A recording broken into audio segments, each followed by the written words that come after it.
Hello, it's Roger Bisbee here from Skill Builder, and we've got Ask Skill Builder, another episode. We've got loads of questions coming in, so I'm going to get straight on with it. Thank you very much for sending those in. Keep them coming because we love it. So here's a question from G. Doesn't want us to use his full name, that's fine.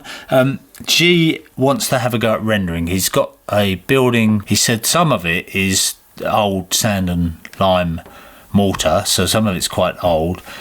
And he said he's been given conflicting advice on what he should do.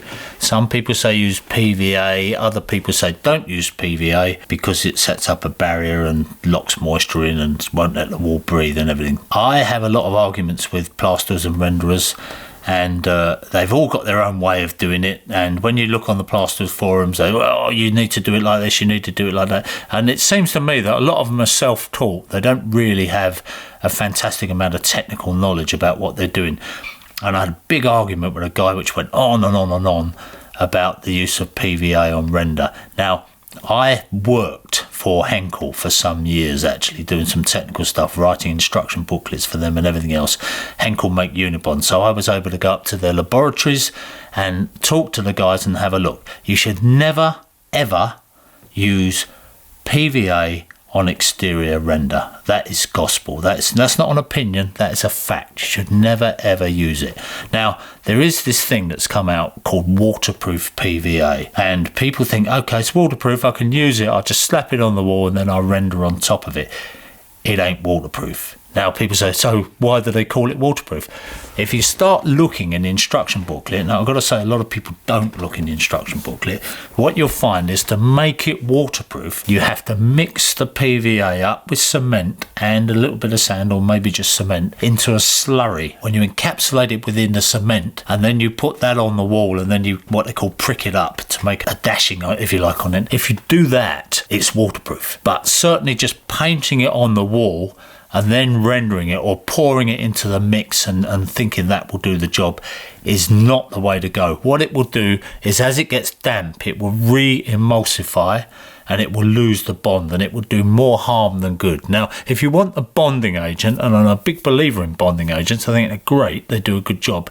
The one to use, and I've had this from the people that make the PVA as well, not just Henkel, but other people who make it. They say SBR, which they also make, is like PVA on steroids. It's a much, much better product. It costs a little bit more. You can go and get it from places like Selco for about 20 quid a tub, whereas the PVA is 10 quid a tub. But honestly, it works so well. It sticks. You won't have any trouble with the render coming off. It's just a perfect product for doing that job. So don't use PVA.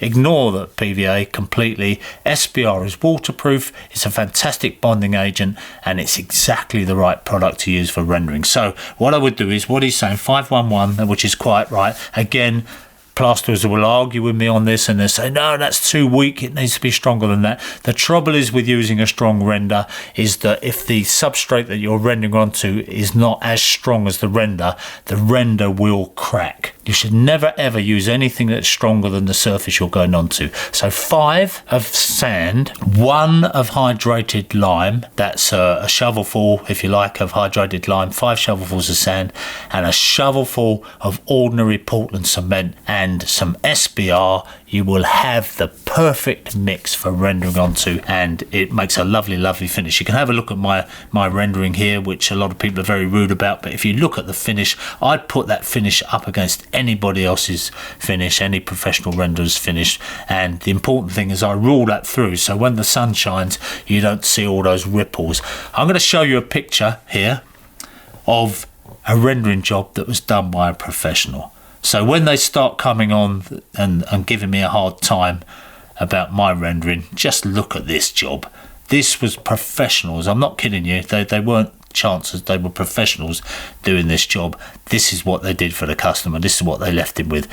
And the trouble is with a lot of them is that when you come back to them and you say, that's not good enough, what are they going to do? They're not going to hack it off again, start again. They're not going to put you another coat on free of charge. What you get from them is a big argument, and that's the worst ever situation, that you've called these guys in to do the job, they haven't done it right, you pull them on it, and then you finish up with these very aggressive people. And I'm not saying all plasterers and renderers are like that. They're not, obviously, but some of them are, and you can see that some of them are by the comments that they've left on our videos. You see that they're just not very nice people. So here we got a question from Jerry Moffat. Hello, Jerry. Jerry's a regular on Skill Builder. He's always coming on with comments and ideas, which is good. So what he's doing is he's doing a radiator. He's changing it over, and at the moment he's got what we call diagonal tappings. One is coming in at the bottom and one's coming in at the opposite top corner, top end opposite. He's saying, can he just use these tappings on a modern radiator, or is there some reason why they should both come in at the bottom? The only reason they should come in at the bottom is because it's a bit neater, and that's the way people tend to do it now. But back in the day when we didn't have pumped systems, they always used to come in at the top and then go out at the opposite bottom end corner, because you had that gravity flow. So it's still perfectly all right to do it like that on a pump system. It's just not such a convention anymore. It's actually slightly more efficient to do a top end opposite tapping like that. So if you can do it and it works for you, Jerry, then do it, because you won't suffer any loss of efficiency from it. And if it's easier for you, saves you rerouting pipes, then why not? Well, it's quite a nice idea, really, having your control on the top of the radiator rather than having to stoop down and adjust it. So yeah, good on you, Jerry. Do that. So here's a question from Tim Overall. Now, Tim is trying to help his mum out. She's got a path down the side of her bungalow, and it's sunk a bit and it's cracked and it doesn't look great.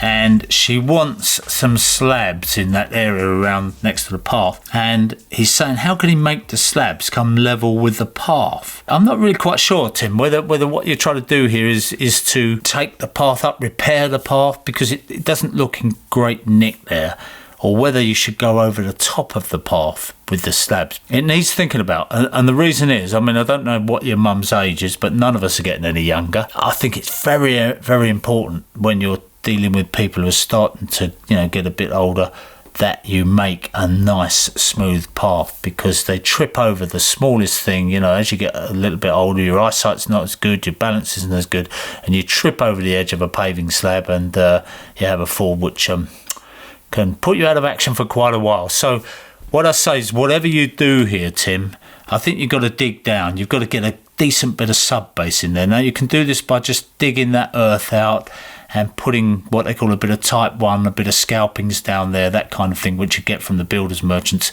And you level all that out there, you rake it through, compact that down a bit, and then you can begin to put the slabs on top of it and put those on a bit of sand and cement mortar, say a bit of 4-to-1 sand, 1 of cement, 4 of sand, and put those down and level those slabs through so you get the edge. But I'd be tempted to take that bit of path up as well. I know I'm a glutton for punishment, but I think if you're going to do this job, you need to make a nice job of it, and it needs to be safe for your mum, because the last thing in the world you want is lay a few slabs down there. If you haven't put them down on a decent base and the ground moves, and if it's clay, it will move considerably, you'll find that, 6 months after you've put those slabs down, the edges of the slabs aren't quite level, things have started to move a bit, and as I say, that's the trip hazard. So I'm very, very concerned that you don't create another hazard for your mum there, and that you do a good job. And I'm afraid there's no shortcuts to doing a good job. It is all in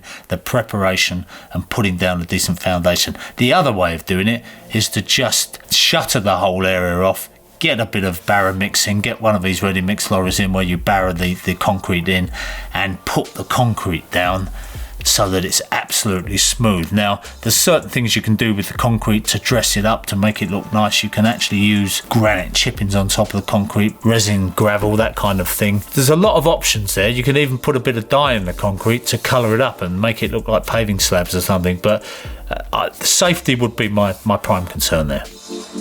And now we've got it's not unusual, a very common problem actually, from Just Insider. He's got foxes driving him nuts, these foxes, he said, making all these noises at night and crapping everywhere. Quite honestly, you're not alone, mate.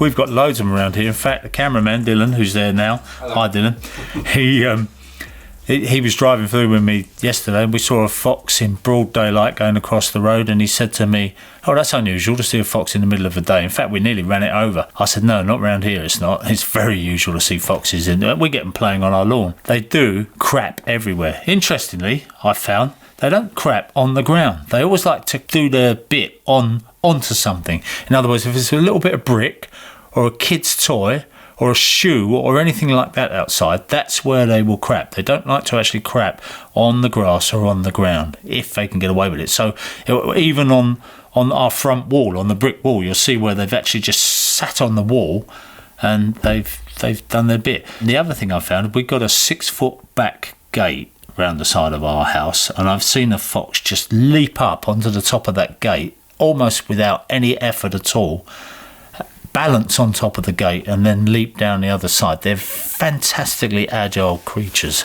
and so if you've got high fences around your garden, you think you'll keep the foxes out like that, then you won't, because they'd be in.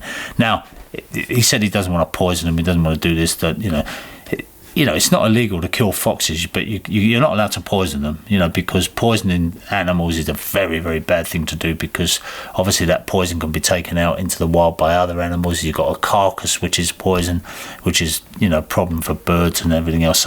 So you don't poison foxes. Sad to say that if you got rid of them, if you went out there and shot them all or did something else or deported them, you would just get more coming in to fill their space, because they kind of work on that basis of saturation point. So when there are enough foxes in that area, other foxes won't come into that area because there's not enough to support them in the way of food.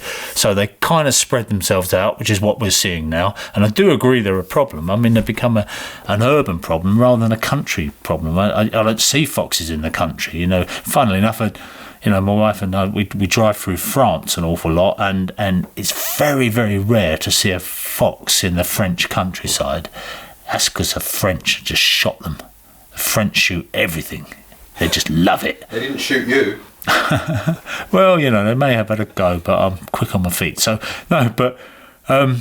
the point is that they got rid of them in the countryside, but they're in the cities, and they're obviously in the cities because it's easy picking. So yeah, we're absolutely plagued with them. They're everywhere. They're under my shed. They stink. What somebody did say to me is that human urine is a great deterrent, and that if you go around your garden, and it's got to be male, not female for some strange reason, because you mark out your territory. So if you go around your garden at night, having a little tinkle, having a pee here, there and everywhere, apparently once you set up enough of your own urine smell, the foxes don't come in. Now, I've been trying this, and got to say, there might be something wrong with my urine because it doesn't work. Foxes are not scared off by it. So there, what does that tell you? But other people say you can use lion dung and all sorts of things. So I'd be very, very interested to get comments from viewers here, what they do about their foxes, because they are everywhere. He's not alone. We're all in it together, and it seems it's just one of those things that's got to work its way through our ecosystem, if you like. And Bernie rolls around. Sure, loads of dogs, they like to roll around in the fox poo. Yeah. Now, why do they do that? I think it's because dogs, if they want to hunt the fox, and if they smell like the fox, they think that they've got a better chance of sneaking up on them. Yeah, so it's disguising their own scent. I think that's what it is. And I've heard this might be an urban myth. They said to get rid of the smell, you have to rub ketchup into your dog, into the fox poo. But I don't think that's ever... Ketchup? Ketchup. What, tomato sauce or daddy sauce or what? Tomato ketchup. Ketchup? Yeah. I know, it's, but then it's quite expensive. You're probably better off with shampoo. Do you reckon the ketchup manufacturers put that out as a... Yeah, well, I did see it on the Heinz website. Right, stop it there.